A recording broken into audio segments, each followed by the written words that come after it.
good morning or good afternoon, depending on where you are tuning in from. Thank you for joining us. We will get started momentarily. We like to give people a couple of minutes to join us. A lot of you all have been here before because I already see you in the chat letting us know that you are here and where you are tuning in from. But if this is your first time, go ahead and let us know that you're here. Let us know where you're tuning in from. Of course, I always have to start with Atlanta, my hometown. I see that you are here. I see Chicago and Dallas, Texas, Daytona Beach, Florida, some more Dallas. Thank you, Dallas, for representing today. Someone is coming in from the snow. I hope that you can stay warm out here. Continue dropping those cities in the chat. We love to see where in the world you all are tuning in from. Hello, Carolyn in New York City, Houston, Texas, Cincinnati, Oregon. You guys are tuning in from all over. So keep dropping that in the chat. We will get started momentarily. And happy Black History Month to you all. We are excited about today's conversation. I see more Atlanta and Virginia and St. Louis, Indianapolis, Cleveland, Ohio. Hello, hello. Well, again, good morning or good afternoon. We are streaming live right here directly through StreamYard, but some of you all may be tuning in from our LinkedIn or our YouTube, so welcome as well. Welcome to ITSMF's Black History Makers virtual panel. Today's conversation will focus on ITSMF members who have made their own history. They might have been the first in their families, organizations, or communities to lead, innovate, and transform. But today's conversation is even more special because we are also celebrating 30 years of excellence. And so while we are celebrating all year long, we have a very, very special guest with us here today to bring us greetings and welcome remarks.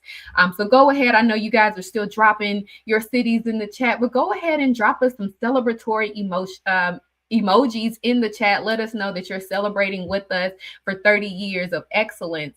And helping us celebrate today is a very own ITSMF founder, Mr. Greg Morrison. Please help me in welcoming Greg. Well, good afternoon, everyone, and welcome. It's truly a pleasure to be with you today for this year's Black History Makers Leadership Series hosted by ITSMF. This event is special, but for me, this year is especially meaningful. As one of the founders of ITSMF, I've had the privilege of watching this organization grow from an idea born out of necessity into a national force for leadership, excellence, and opportunity in technology. 30 years ago, we created ITSMF because too many talented Black professionals were being overlooked, underrepresented, or left without access to the networks and sponsorships they deserved. We knew the talent was there. What was missing were pathways and advocates. So we built them. And here we are 3 decades later, celebrating 30 years of excellence. That's something we should all be proud of.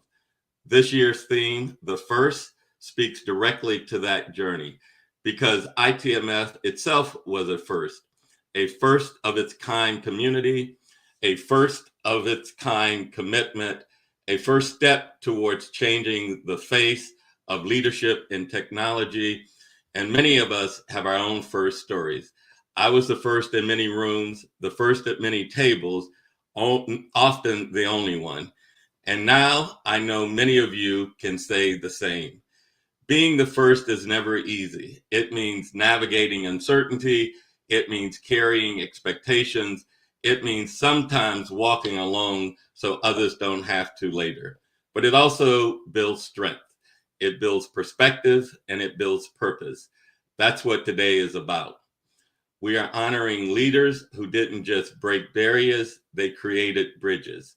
Leaders like Kimberly Bailey, who has paved the way in public sector technology leadership, Dr. Anise Maston, whose academic and corporate journey reflects discipline, courage, and vision, and Charles Wright, who is shaping the future through entrepreneurship and innovation. And we're fortunate enough to have Fern Johnson guiding this conversation with her insight and leadership. Each of them represent what the first truly means, not just achieving success, but making success possible for others. That has always been at the heart of ITSMF. Our mission has never been about titles. It's been about transformation. It's been about access. It's been about making sure the next generation doesn't have to start where we started. When I look at where ITSMS is today, at our members, at our partners, at our impact, I'm confident that the work we began 30 years ago is not only relevant, but it's essential. And gatherings like this remind us why. So as you listen today, I encourage you to reflect on your own journey.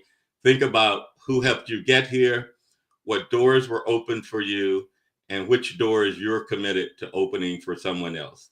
Because that's leadership, that's legacy, and that's ITSMF. Thank you for being part of this community. Thank you for believing in this mission. And thanking you for helping us continue to make history together. And now it's my pleasure to turn things over to our moderator, Fern Johnston, to begin today's discussion. Thank you so much, Greg, for bringing us welcome remarks. It is truly our honor to have you here with us today. So thank you again. So I know he did a wonderful introduction right into our panel discussion, so I will not hold you guys up. We have a phenomenal panel ready for you all. So as a reminder, ITSMF is celebrating 30 years of leadership and impact. So our conversation honors the legacy and the courage of the future being built because someone chose to go first. So I would like to introduce you all to our speakers.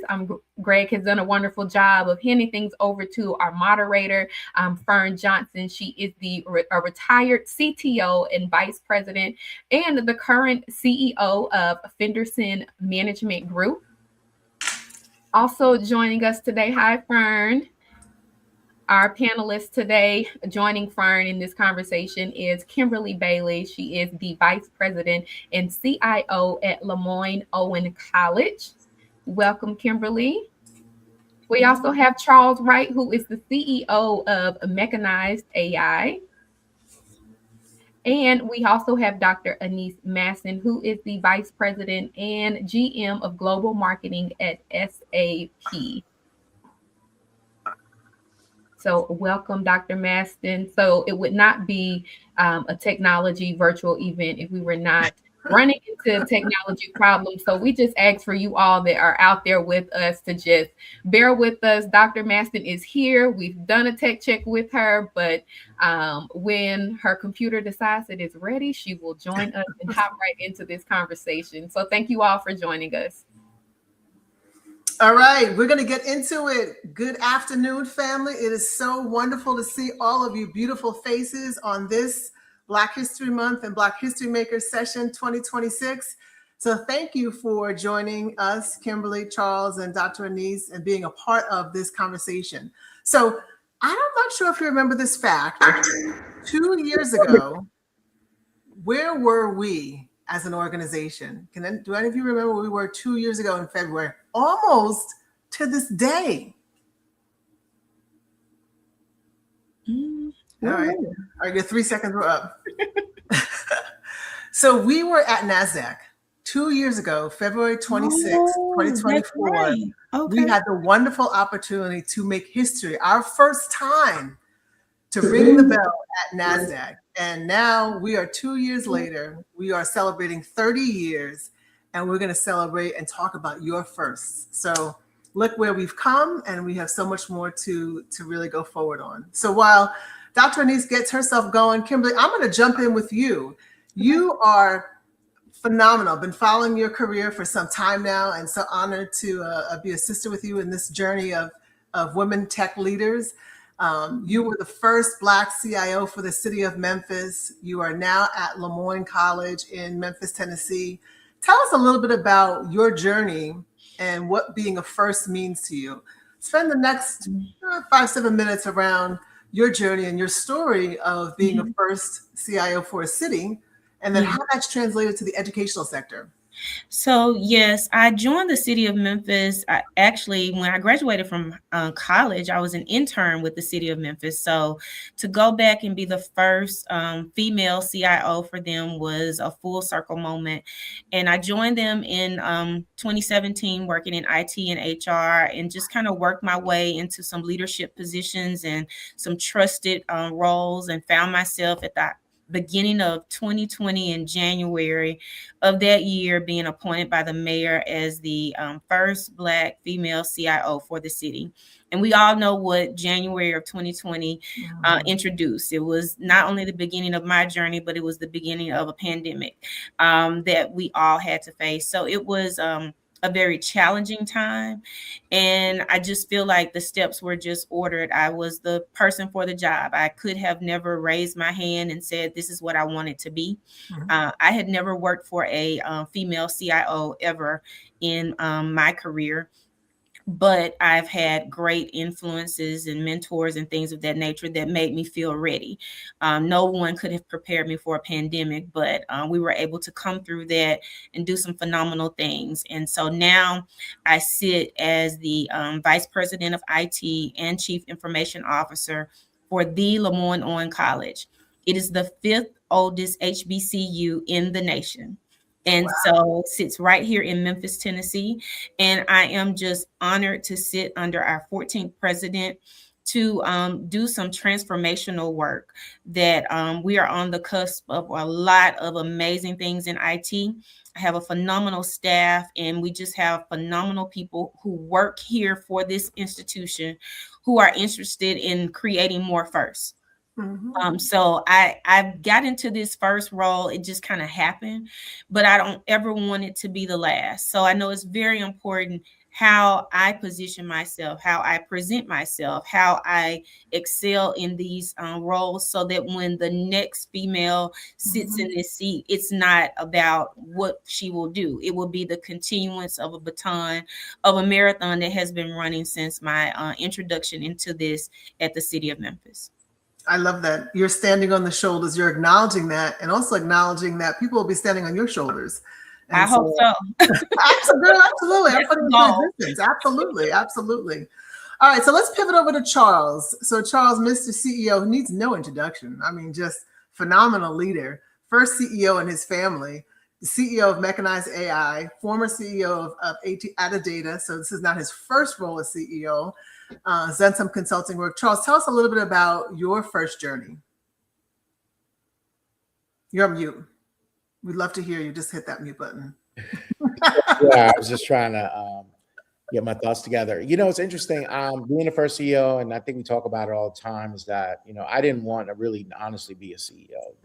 The issue is that I needed something to be done, and no one wanted to do it. So I just said, well, I'm just going to do it, because, you know, I was working at IBM at the time, and they were, you know, a big monolith. They don't, you know how, Fern, you work for big organizations, corporate, they just don't move. And so I just felt there was an opportunity to do something differentiated. I was literally laying in my bed, and I just said, I'm just going to go ahead and do it. It's just, I invested my own money, and a lot of people don't realize when you have ideas, it costs money. And if you don't believe in the idea to put your own money in, then it's not really a believable idea to you. So why would anybody want to invest?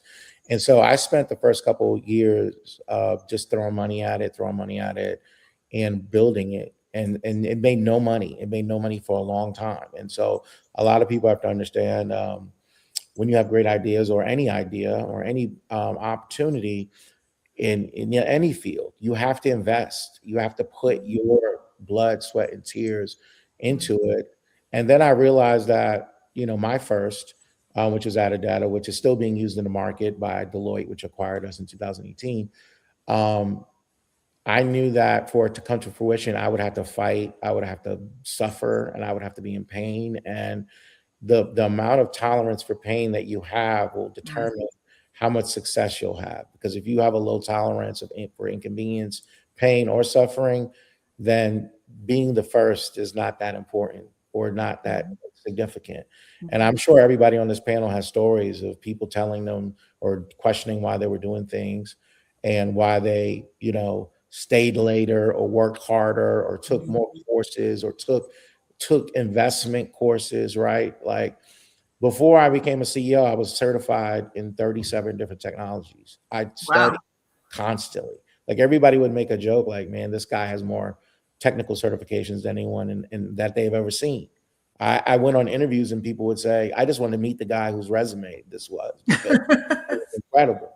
And so that was before I became a CEO. I took ownership of my career. I took ownership of my future. And then I was able to build a future and help other people along the way.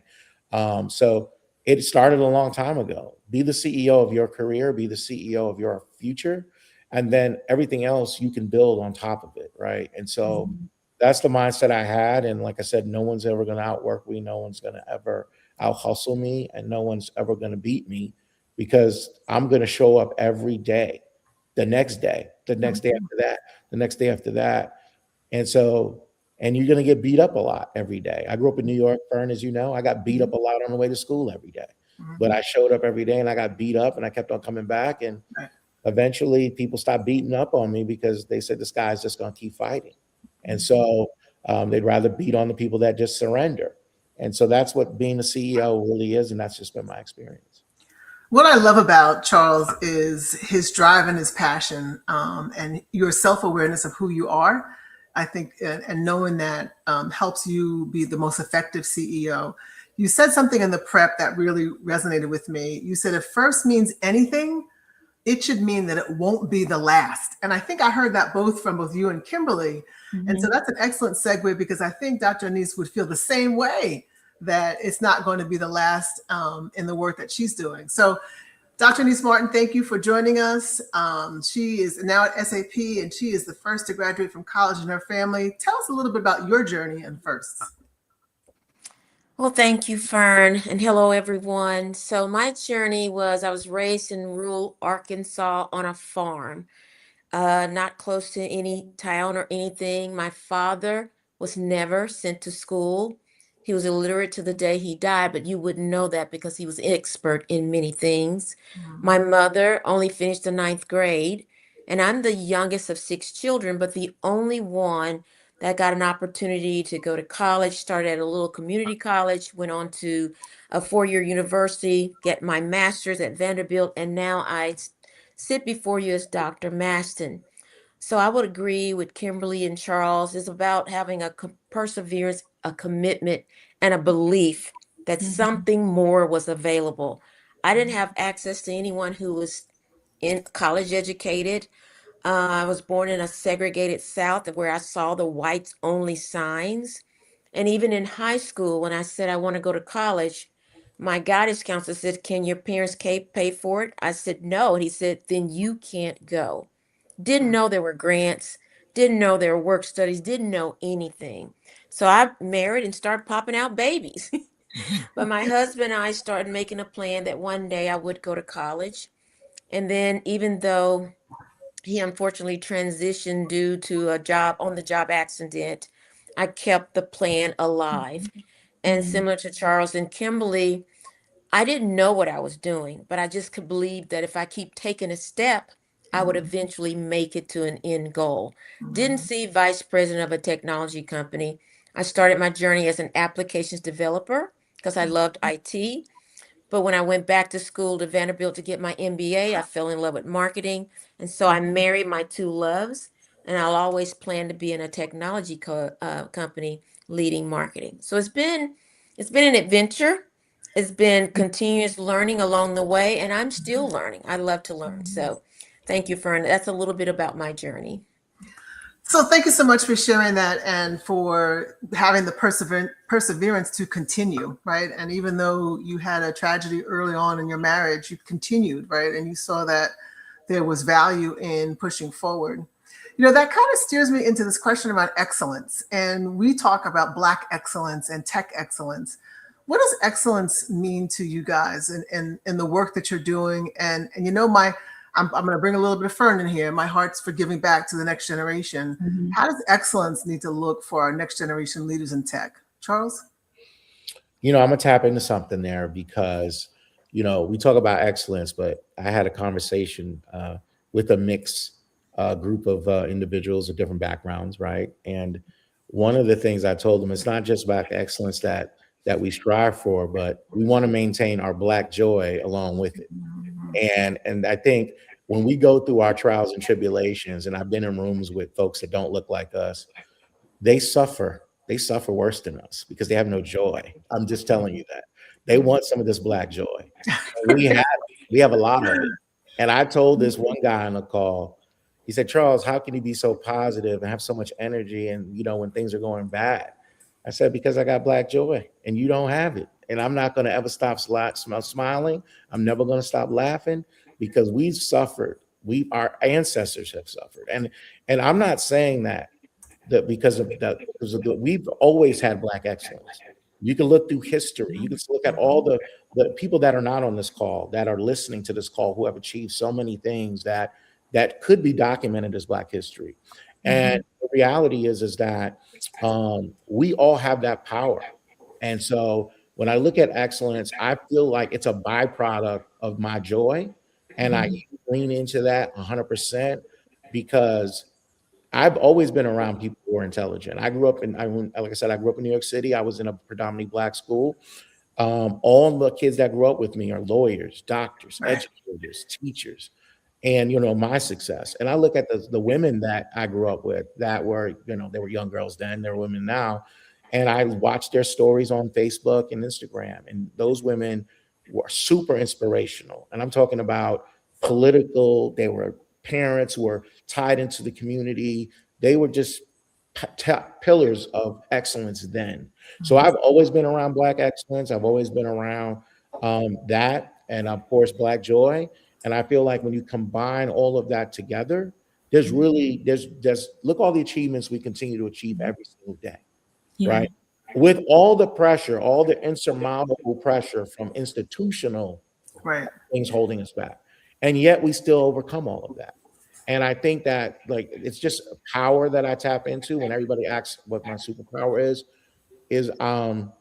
I believe that we have an extra gear that they've been pushing against for the last 400 years. And Anise, I've mentioned it, growing up in a segregated South, she was able to just power through all of that. Kimberly on this call is showing me with all the obstacles, all the glass ceilings that exist for women, not just in racial issues, but women issues. Those are 2 glass ceilings, and yourself, Fern, who you had to break through. So there's a lot of power on this panel, but there's a lot of power in our community. And that's why I'm such a advocate for ITSMF, because honestly, I didn't have any of this excellence around me. I was in those rooms by ourselves. Remember, you talked about being in the room by yourself, Fern, you were by yourself. We were all by ourselves. And what we have to do as far as our mantra around excellence is start being by ourselves and bring in more of us in that room, whoever, even as people, as mentors, as people that are close to us, put those people in the room with you so you're not alone. Because like I said, I'm always alone in these rooms. But then what I figured out is that those people are alone in that room with me too.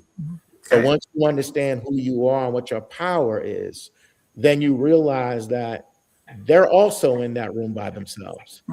So you have to be able to bring that excellence, that idea, that joy, that energy, and it's contagious. So I'm just going to step off the soapbox. That's just how I feel, and that's always what I say. No, I think that's spot on, and it's a nice dovetail into a perspective that Kimberly has around excellence is critical because everyone is watching, and as we move up the ladder and traverse up the ladder, we're more in the spotlight, whether we want to and like it or not. Right. So Kimberly, talk to us a little bit about this whole notion of excellence being important because people are watching. Right. So for me, excellence doesn't mean I have all of the answers and that I always get everything right. I know exactly, where to lean if I need assistance, but it's about integrity for me. And it's about leaving wherever I am in a better place than how I found it. And so when I get up every day and I am 100% focused on making sure that the Lemoyne-on College is better than what it was before I got here 2 years ago, I will feel like I have done the absolute best that I can do. I sleep good knowing that my team and I, that we've built brick by brick with a shrinking budget and growing demands and high cost of everything in IT, that we're able to provide outstanding customer service, outstanding response time. When we have a problem, we can bring it to each other because we know that we can transparently discuss things. Everybody has a voice. We need all of the voices. We need male voices. We need the female voices. We all think differently. And that's how we strive to make sure that we are making where we are better for the next people to come along. So it's not about knowing everything. And sometimes we don't get it right. But if we do it with great integrity and know that we did it with the best intentions, and that Lemoyne-on College will be have a lasting impact beyond our seats, then we'll be excellent in everything that we do. Love it. And I'll add to that, you know, I think it's important for us to do things with grace. So I call it grace, grit, and gratitude. Oh yeah. So grace, you have grit, you have to get it done. We have to be thankful for what we do. So we have to have gratitude, but then that grace takes it to the next level. So Dr. Anise, you talk about excellence and the journey of perseverance, and talk to us a little bit around excellence for you. Didn't stop at 1 degree, didn't stop at 2 degrees. You went and you achieved your PhD. So talk to us about how you took excellence from an educational perspective for yourself and the impact it's had in your career. That's a great question. So even though my parents weren't afforded the opportunity to become educated or graduate from high school, they always spoke of education, and they could only speak to what they could see. So they couldn't speak to college or grad degree. I didn't fault them for it. They were preparing me to marry some little boy. We're preparing you to marry some little boy, which there's nothing wrong with that. But I just have a zest to continuously learn. And I want to clarify this. Excellence is not perfection. One of my vision statements is to embody, to restore and inspire excellence through truth and wisdom. So excellence means we're operating at the top of our ability at all times. We don't ever show up mediocre. So if each one of us in our power of one shows up as our very best, oh, you're a powerful force in the room. And Charles spoke to this. Sometimes I was in many rooms where I was the only person of color. And there was a monologue in my head that said, they're going to think I'm the token. They're going to think I'm here not because of my own merit. And I had a vice president at the time said, I'm going to shut up that voice once and for all. What you did to get into that room was 10 times to 20 times to 100 times more than what they did. Now just be in the room, just be yourself and show your power. So this excellence is, I believe, as Kimberly and Charles have both alluded to, it's born in. I've even been in situations where budgets are cut and it was only my budget is cut. Everybody else kept their budget, and I still was supposed to drive $1 billion. Most of us would go get upset and go, how am I supposed to do it? But I didn't focus on that. I said, okay, Lord, you get ready to show out. And that was the first time I drove $1 billion, and now I drove multi-billions of dollars. But when we think about the next generation, sure, I get an adrenaline rush when I exceed my targets, but I take the time now to continue to pay it forward. I'm a part of organizations or boards that actually enable me to also reach forward or reach back, however you see it, so that I can help inspire, embody what they need to see so that they can believe that it can happen too. I've started programs called shadow programs. Come shadow me as executive. You might not even know what this is, but come on and shadow me. So all the things that we can do to make sure the next generations can continue to believe it's possible. Once we believe it, we got the grit, the perseverance, and the power to do it. Love it, love it. So what's been your breakthrough moment in this first journey? And we know it's not your last, and we know that where you are is not the only stop or the last stop. But what can you say was your defining breakthrough moment in your career? And I'll open it up to whoever wants to answer first. So I'll go. I think the thing that was most revealing to me in this first position is that when you sit outside of it, it almost seems like you're going to the Wizard of Oz to get something done. And once you, I guess, essentially become that person, you realize that everybody is really just trying to do the best that they can. And you start seeing yourself differently. You show up differently. I've often been the only girl on an IT team. And then they're, of course, the only person of color in many meetings. I've even had people to meet with me and say, "Where did you come from?" Of course, they did not look like me, so they didn't get it.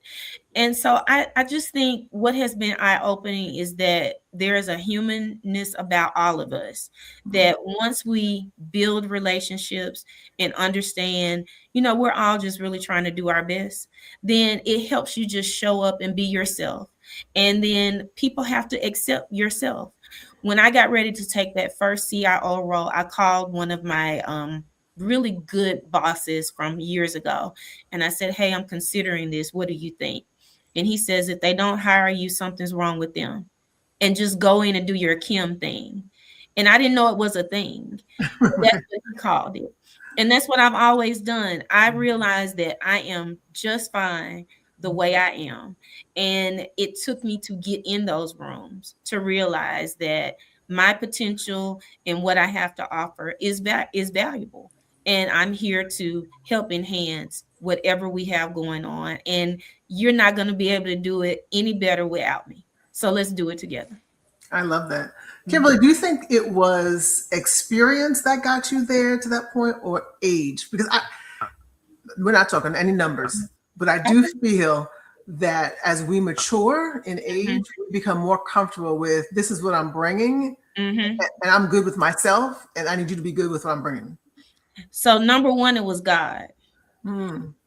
That was number one.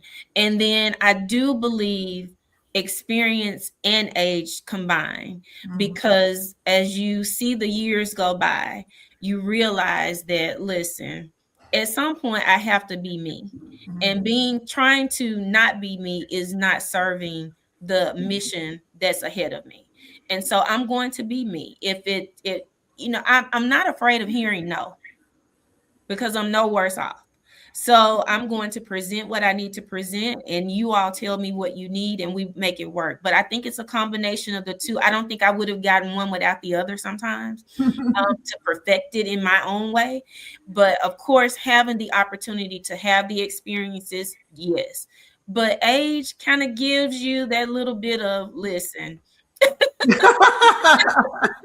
is what we're doing. This is how I see it. Let's work together, and let's not be a hindrance to anyone. Let's make sure we can all do this and excel. So, but God first, and a combination of the two. Love it. Anise, how do you feel about I don't mind going second. I will say a breakthrough happened while I was doing my matriculation. I'm a non-traditional student. And as I rose in rank in school, I was in classes with faces that didn't look like mine. And the professor said to me, "I'm going to tell you right now, you're not going to make it in this industry. You need to stop." He told me that. And I just looked at him. I said, "Thank you for your opinion. And I'm deciding to continue on." So that was a breakthrough when I wouldn't take his words as validation. I didn't need his validation. Second breakthrough that I'll speak of is that there are two types of currency: relationship and performance currency. We need to know when to build them and when to spend them. And when we are in situations where there are micro and macro aggression, let's be clear. This playing field is not flat yet. We are still coming against some of those things. But when we show up in our power and stand our ground in a professional manner, in a manner that they don't expect, because they try to put us in the angry girl peg hole. That has tried to happen to me several times. And when I remain calm and speak to them as a professional, they're surprised. that I don't get angry. So breakthroughs happen all along this journey. But Kimberly said it's understanding who we are at the core of ourselves. What is our identity? What do we identify as? And we can validate ourselves when no one around us is validated. Don't discredit our own voice when we're validating ourselves. Love that. Charles, what do you think about the breakthrough in your first journey? Yeah, I learned this lesson. I think I talk to people about this all the time. My biggest breakthrough was realizing that people inherently want to be told what to do. It sounds crazy, but let me just double click, right? I would be in rooms with people, and if you give people choice, they will get lost in paralysis by an overanalysis. And so as CEO and as selling into businesses, which I do every day, you don't want to give people too many options. You want to give them choices. And then you want to guide them to a choice that is both in their interest and in yours. And so if you do it in a way that's too diplomatic and leave it too open-ended, they'll say no. And so what I found out selling into organizations as a chief executive and even running organizations, people want to work. They're hard workers. A lot of people are. And that doesn't, it's not deterministic whether they're in corporate or they're entrepreneurs. But tell them what they want, they need to do, and they will do it, even if they don't work for you, right? If you go to a company, and I've been in front of many companies, they'll say, well, Charles, I have this budget. I said, what's your budget? Okay, it's $1 million. What are you doing with the $1 million? I don't know. I'm talking to my team. My team is telling me this. My team is telling me that. I said, okay, let me tell you what you should do with it. Now, you don't have to, but I think this is what you should do with it. And you tell them what to do. And people don't want the pressure of making decisions. If you want to think about the big picture, when people talk about Deloitte and all these big firms, and like, why does Deloitte make so much money? And why does McKinsey make so much money? Because they give you a PowerPoint with instructions. And so when you follow these instructions, you either are successful or you fail. But guess what? Because Deloitte gave it to you, and if you fail, you say, they gave it to me and you told me to use them. So people run away from accountability in a lot of these larger organizations. Anissa shaking her head up and down. She knows what I'm talking about. So if a consulting company tells you what to do, you do it and it fails, you almost have no accountability for it. And so what I found out in a lot of executive leadership is if you tell them what to do and they have someone to blame, they're okay doing what you tell them to do. But if you give them too much choice, they will inherently not do what you want them to do. So that's what I learned the first time around.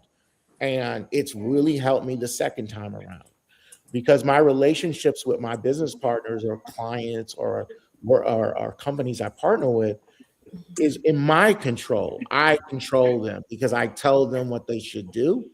And if they do something wrong, they don't listen to me, and I see they failed, then I say, I told you not to do that. And then they'll say, well, you know what, Charles, next time I'm going to listen to you.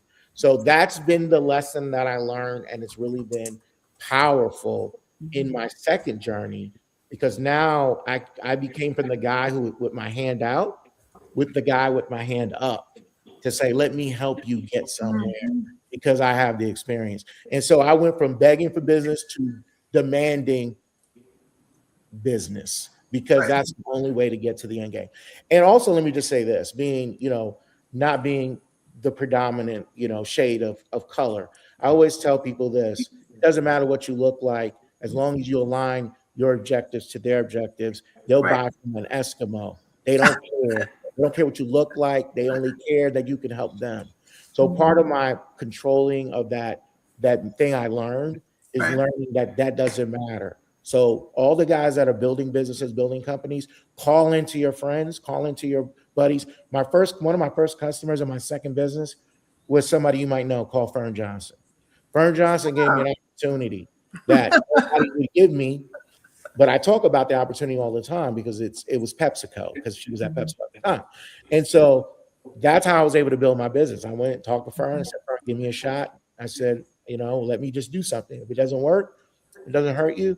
But if it works, it works. And so I basically told Fern to do something and she did it. So there you go. Wow. I feel like I just got played up. I mean, it sounds terrible. I don't know. Which one is it sounds terrible. We'll talk later about this comment. But that's the thing. So that's what I learned the first time. Tell people what to do. Ask them politely, of course. And Fern was great. But that's what you have to do. Don't be scared, because these people don't want to make a choice. Either way, they don't want to make a good one or a bad one. Right. Give them the choice. That's all I'm saying. That's the story.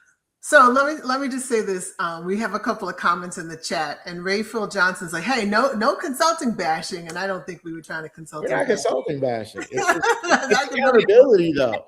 Those consulting folks take accountability from them, and so that's why they make that decision. And so that's why I always tell folks, just tell them what to do. And I think it's been working for me.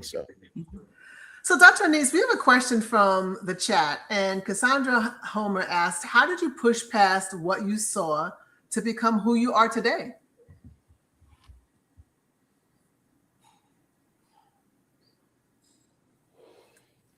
Anise, can you provide an answer back on that one? Can you not see? I can see. I'm sorry. I was trying to make sure it's time for me to speak. How did I push past? I think as a people, we have the perseverance to push past any adversity. Sometimes when it hits us, we're not sure what it is, but there was a belief inside of me that there was more. So through my journey, I've tried to find out my purpose in life. I first found out I'm a solution provider. I'm solving solutions every day in marketing. Then I learned that the whole thing about the embodying excellence and all of that. And then I learned that I'm more than any situation or circumstance that I'm approached by. So remember our mindset. My belief is I'm more. I have more in me than comes against me. So I crafted a path. And when I needed to shift the path, be agile, I shifted it, but I remained a continuous learner. I think that was key to believing. And I want to say this, that in my career, in my progression, I had more Black people who mentored than those who offered Black on Black crime. Because we all know some that don't offer help to other Black people, but I'm thankful to say I had more that helped, that mentored. And when I got this VP stripe, it was a Black woman who gave the deciding vote that I would get this job that I have now. So that was kind of a short answer, but I hope that answered what you were asking. Thank you for the question. So I'm going to ask, I actually have two more questions, and audience, get ready to put your questions in the chat, because we're going to go to Q&A in a second. But I have two questions. One is, we have to weave in AI, and this is Charles's, this is all of our worlds, right? So I can't even say, Charles, this is just your world. This is all of our worlds. So in 30 seconds, give me your perspective on how you see AI, not in the next 5 years, in the next 18 months. I'll start with you, Charles. Wow, that's interesting. Obviously I work in AI every day. So it's, I see a lot of stuff happening like ahead of what everyone else is happening, right? My biggest thing is that, obviously I see a lot of jobs being impacted positively and negatively, right? And so I think what's going to happen over the next 18 months is there's going to be a more sharpening of understanding what the best use cases are, right? Because right now they're throwing AI at everything, right? Let's throw AI at this, that, and see where it sticks. So as things continue to stick in the market, I think what's going to happen is those businesses that are leveraging it and excelling at it and seeing tangible results, they're going to keep on doubling down on it, right? And then other businesses or other use cases that haven't come to fruition, they're going to try, those things are going to be minimized, right? And so from a working perspective, though, as a person trying to understand the new AI world, I would lean into opportunities where my skill set is going to be enhanced, right? So for me, I'm a great communicator on speaking. I hate writing. So AI has really enhanced my writing outcomes because it can take a lot of what my good ideas are and formulate it in a way that is, can be, ingested just by reading, right? And so to me, that's enhancing me. So what I always tell folks is look at what's happening in the market. Don't run away from it. Run to opportunities where you can build your capabilities, double, triple what your outputs can be. And then I think that's where AI is going to be best used. Now, I don't think it's going to solve everything. I don't think it's going to fire everyone from their jobs. I think a lot of companies are bringing people back in because they're realizing AI is not ready yet for certain use cases. So I think that's what I've seen in the market. And to be transparent, a lot of it is a lot of marketing. I mean, I don't want to bring Anise back into this conversation, but marketing AI capabilities that don't exist is problematic today. But I think all of that is going to be tapered back as people get proof points to say this doesn't work or it won't work here, but it does work here. So I think that's where I look at the next 18 months and how people like us can interact and work with it.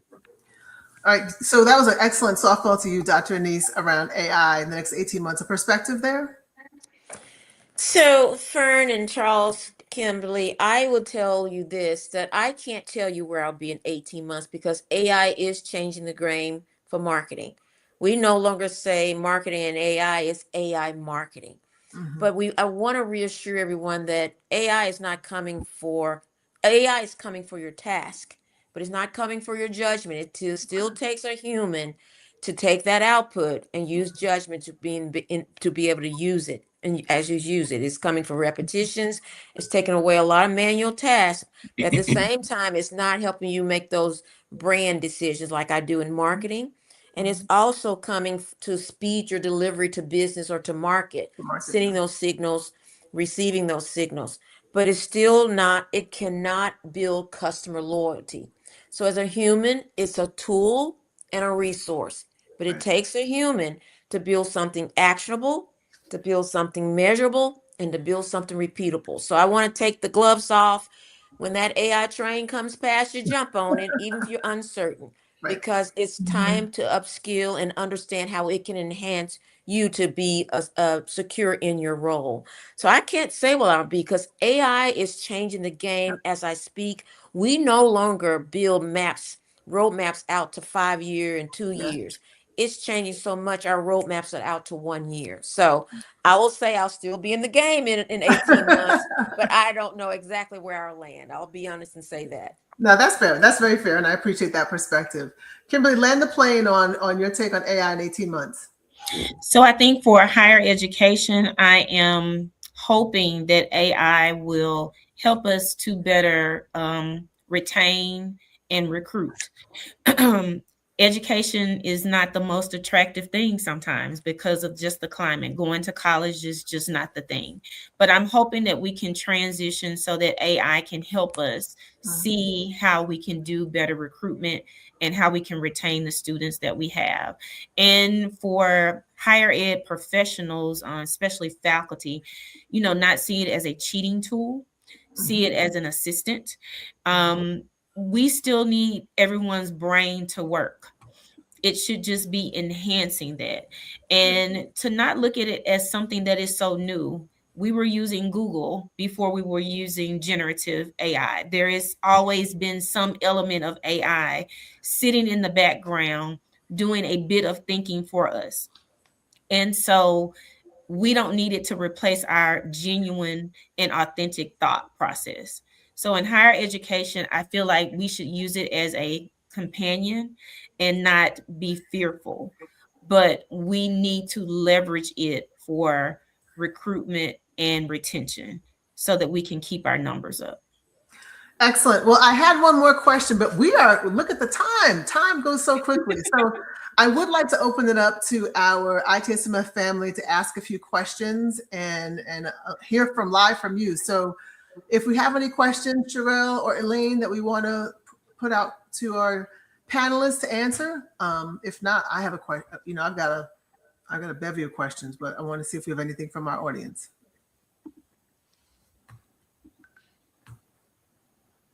All right, so while we're getting that question together, the one I will pitch out is, what would you tell your younger self, based upon what you know now, where you have accomplished, what would you tell your younger self? Let's say at 25, Your 25-year-old self, which was just a couple of years ago.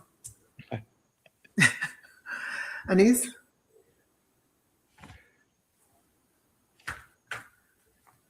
Or Kimberly? Anyone start with 25. Okay, so if I had to tell my younger self anything, I think it would be that it doesn't really matter what people think. It doesn't really matter what people say. That I'm capable. I don't necessarily feel like at that age, I think I was a brand new mom at that stage. So my mindset was different. I was channeled in different places. But I believe I know now I can do anything. I didn't feel like I had the capability at some point, or I had to sit something aside in order to be good at being mom and be okay in, the career I had. I think I could have done both. I could have been a CIO at 25. I have the same mind, I have the same drive, I have the same ambition, but I needed to know that it was possible. And so now I know it is possible. And I have young people working under me so they can do whatever they want to do when they want to do it. You don't have to wait. You can be both of whatever you have going on. And so, yeah, I think I know for sure that I can do whatever I want to do. So I just want to applaud you for creating that space for this next generation to feel like they can do whatever they want to do and wear different hats, right?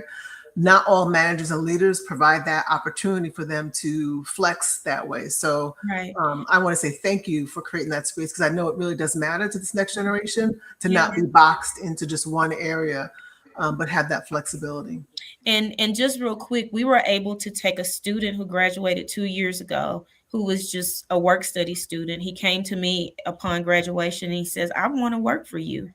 And so now he is employed here at the college. So Nice. if we're not doing that, then why are we in these seats? Absolutely. And so that's what I wanted to do. He's a young man. He's an excellent employee, but he was a student and just a work study student. And he saw something in us that he wanted to be here from Philadelphia, and we made it work. And that's what we should be doing. And so I let them all know you can do whatever you want. 100%, 100%. All right, we're going to move on to the next question. So we have a number of our associates who are looking and navigating the job market. What words of encouragement do you have for those who are currently seeking a new opportunity? Any one of you?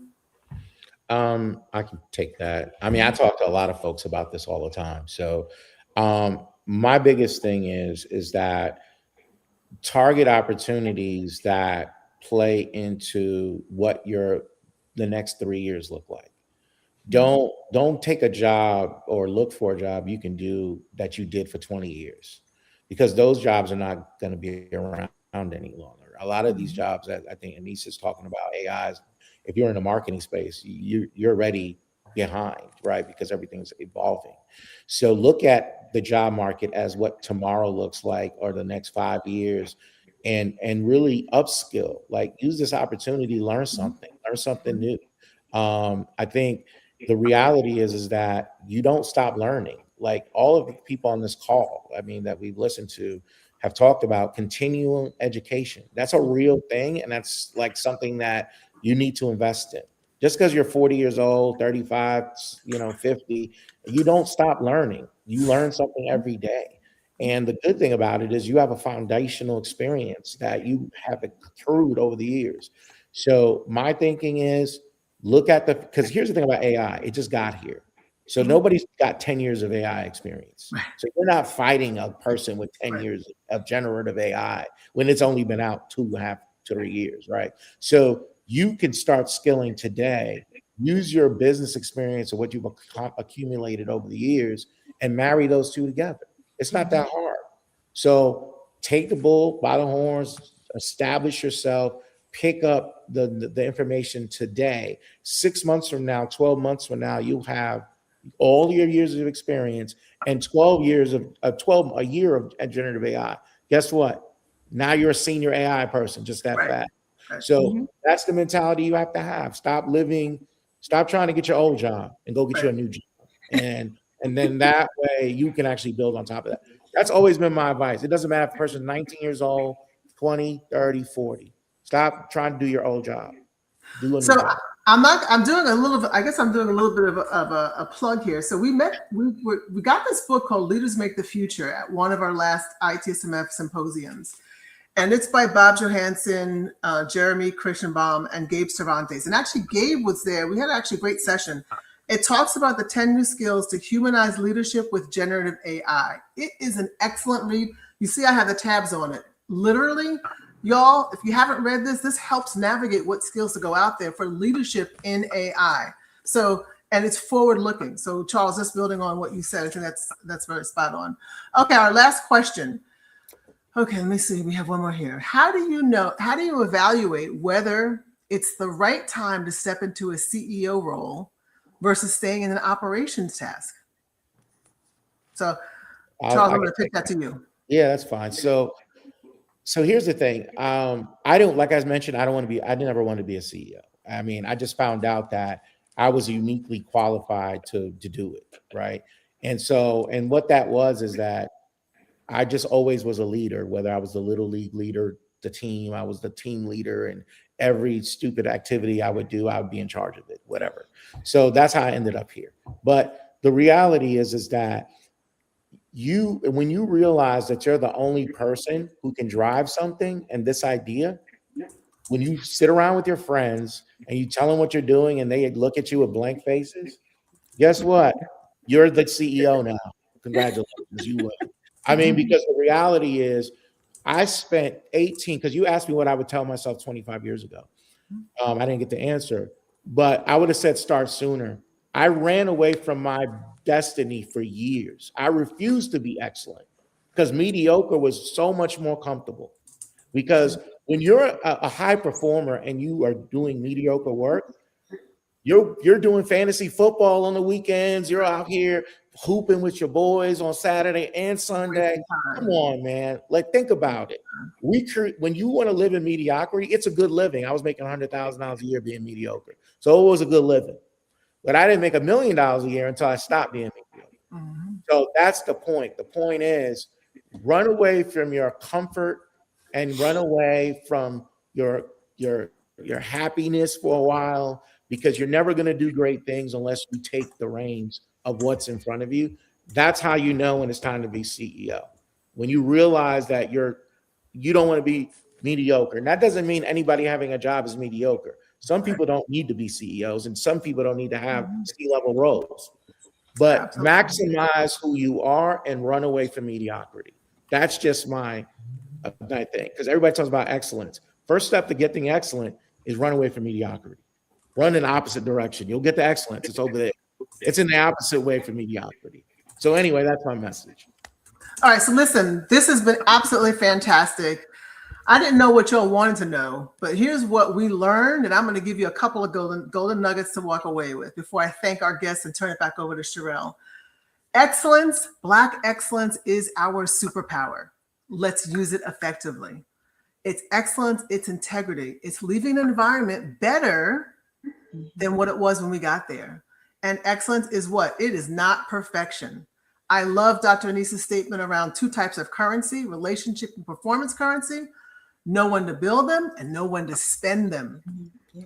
And showing up is part of our power, being professional. And of course, on the AI front, AI sharpening on the use cases is what's going to happen over the next kind of 18 months. Double and triple down on capabilities in AI, and don't be the only. So if you're at the seat and you have a seat at the table, open the door, pull up a chair, and fill it with a woman of color, fill it with someone from ITSMF, fill it with a Black person, so that we are not the onlys in the room. Mm-hmm. And then the last one, maximize who you are and run away from mediocrity, complacency. Don't even fall into that gap. Charles, Kimberly, Dr. Anisse, it's been a joy to listen to you, learn from you, and share with our family. Thank you so much for being a part of our 2026 Black History Makers program. We have come so far, but we still have far to go. And you guys have really impressed upon us the need to continue that journey with excellence, Black excellence, and with the right passion and focus. So thank you so much. Thank you, Sharon. Thank you. Thank you, everyone. Yes, thank you. Thank you, everyone. Thank you, Fern, for moderating this conversation. This has been amazing. So, when we set out to do this conversation, I had no idea what was in store, but we put it out to the members. There were some great stories that were out there, so much so that we are actually going to do another conversation with more members in August. So, we will definitely send the information to you all because these conversations are just as important. And so, very similar to Fern that was taking notes, I was tuning in. I have my notebook here. You guys were dropping some wonderful gems. They're in the chat as well. So, thank you again to our amazing panelists. Before you go, as always, we want to just make sure that you guys have an opportunity to share your feedback with us. So we have a QR code here on the screen. Make sure that you scan it and take a very, very short survey. It's just about 3 questions, I believe, where we garner feedback about you. This really, really helps myself to continue to curate events that matter to you all. Take that feedback and see how we can continue to make it better. And build on that. I'll put this QR code back on before we get out of here, but I do also want to remind you all of our next event, which is going to be our Emerge Forum. It will be another virtual event on Tuesday, March 12th. It will be from 12 to 1:30, and this will be in conjunction with International Women's Day. So make sure that you visit the ITSMF website at itsmfleaders.org/events to register for that. I will send out an email to everyone reminding you of this event. But again, thank you all for attending today's conversation. Thank you for engaging with us, engaging with the speakers, engaging with one another. And thank you again to Greg for joining us earlier today, Fern, Charles, Kimberly, and Dr. Maston. I cannot thank you all enough. Thank you and have a good day.